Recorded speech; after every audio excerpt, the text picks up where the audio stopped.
चर्चंदा road की तरफ से आप सबों का सलाम। जीत नौजवान, आज फिर हम अपनी हदायत के लिए खुदा उनके जिंदा पाक कलाम में से पढ़ेंगे। गाना हदनामा और मिसाल की किताब उसका 3रा बाब उसकी 30 आयत मुबारका खुदा के पाक कलाम में लिखा है।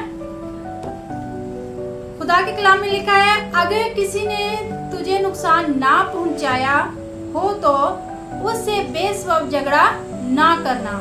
आमीन। बहुत ही खूबसूरत बात आज हम खुदा के मुकद्दस पाक कलाम में से सीखेंगे। हम रोज सीखते हैं और खुदा का कलाम हमें सिखाता है, क्योंकि ये हमारी जिंदगी की किताबचा है। जिस तरह बाप रोज हमें तंबीह करता है, बाप रोज बरोज हमें सिखाता है। खुदा का पाक कलाम हमारी हिदायत के लिए इसलिए हमारे पास है कि हम इससे सीखें। तो नौजवानों, खुदा का कलाम सिखाता है कि बेसबब किसी से झगड़ना नहीं है।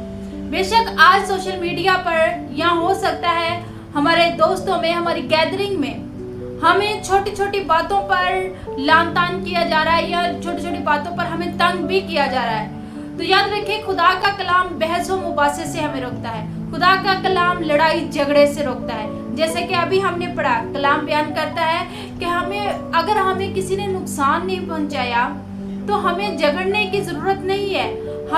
और आज तो हमारे नौजवान ऐसे हैं, मैं सबको नहीं कह रही, सिर्फ उनको कह रही हूँ जो छोटी छोटी बातों पर गुस्सा करके उसको छोड़ने की बजाय बहुत बड़ी लड़ाइयों में चले जाते हैं। बहुत सी ऐसी मुश्किल परेशानी में फंस जाते हैं जिसकी वजह से सिर्फ वो ही नहीं बल्कि उनका घराना भी मुतासर होता है।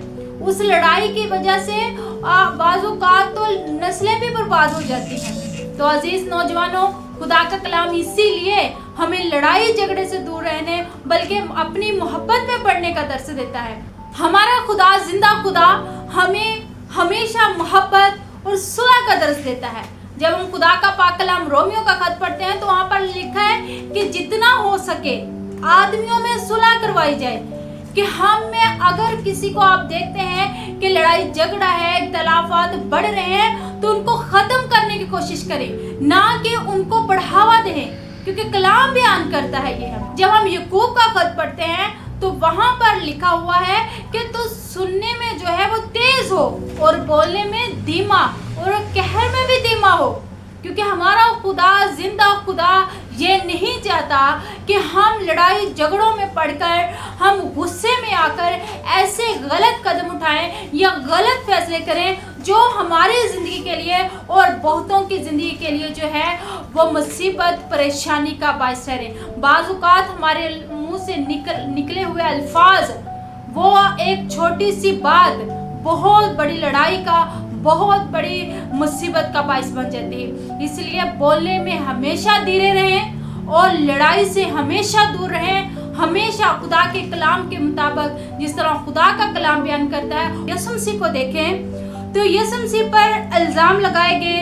उन्हें लान तान किया गया, उसको कोड़े लगाए गए, उसको सब कुछ किया गया, लेकिन जब उसको गालियां दी गई उसके बायस उसने गालियां नहीं दी। तो नौजवानों, अगर हम खुदावंद यीशु मसीह के शागिर्दों को देखें, अगर उनका रवैया ऐसा नहीं था तो हम भी तो शागिर्द हैं, हम सभी उसके शागिर्द हैं। हम जितने भी नौजवान उस पर ईमान रखते हैं, मैं और आप, हम सब उसके शागिर्द हैं। तो क्या हम उसके शागिर्द होते हुए ऐसी छोटी छोटी बातों में जाकर अपने ईमान को कमज़ोर तो नहीं ना कर सकते? अगर हम इन चीज़ों में पढ़ेंगे, हम एक अच्छी गवाही कभी नहीं बन सकते, हम दूसरों के लिए बायस बरकत कभी नहीं बन सकते, और हमेशा हम दूसरों के लिए फिर लड़ाई झगड़े और मुसीबत का बायस बनेंगे।